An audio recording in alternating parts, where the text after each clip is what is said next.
Hello, welcome to UPSC prelims booster video. इस video में हम जानेंगे ट्रिब्यूनल्स के बारे में और देखेंगे किस प्रकार से प्रश्न प्रीलिम्स के लिए बन सकते हैं।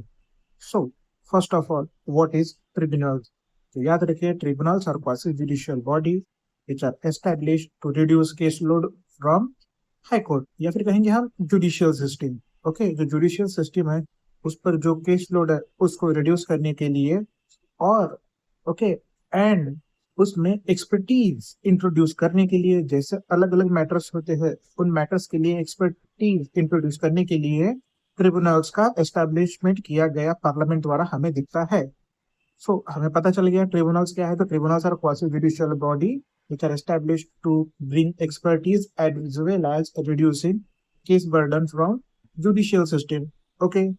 देन नेक्स्ट, ट्रिब्यूनल्स का एस्टेब्लिशमेंट हमें भारत में कब दिखता है? तो याद रखिए 1976 में स्वर्ण सिंह कमेटी द्वारा ट्रिब्यूनल्स एस्टेब्लिशमेंट किए जाने का एक सिफारिश भेजी गई थी। क्यों भेजा गया था? क्योंकि याद रखिए, जो हमारी जुडिशियल सिस्टम है वहां पर केस लोड बढ़ रहा था।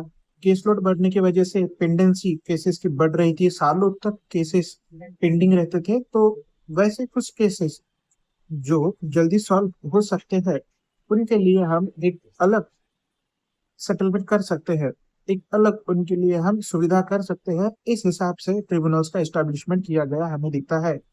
सो 1976 में थ्रू 42nd अमेंडमेंट एक्ट हमें दिखता है कि भारत के संविधान में article 323A and 323B insert किया गया।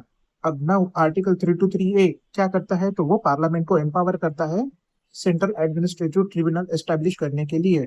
ओके, जो एडमिनिस्ट्रेटिव से रिलेटेड जितने भी पॉइंट्स हो गए, फैक्ट्स हो गए, केसेस हो गए, वो कैट के सामने जाएंगे।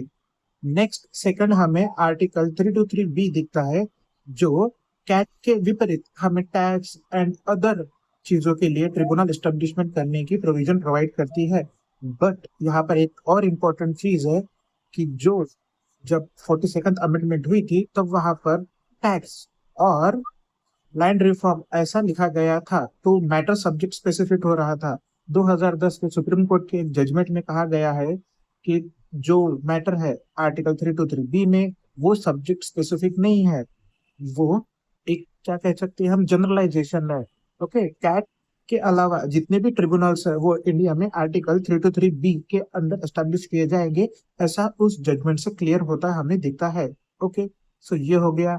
नाउ नेक्स्ट, कंपोजिशन कैसा रहेगा ट्रिब्यूनल्स का? तो याद रखिए, ट्रिब्यूनल में हमें judicial member as well as technical expert include दिखते हैं, जिनके लिए जो प्रावधान रहते हैं वे रिस्पेक्टेड एक्ट के अंदर पार्लियामेंट द्वारा किए जाते हैं और ट्रिब्यूनल को एस्टेब्लिश किया जाता है। ओके, तो ये आप याद रखिए, ट्रिब्यूनल्स क्या है? तो क्वासी जुडिशियल बॉडी है।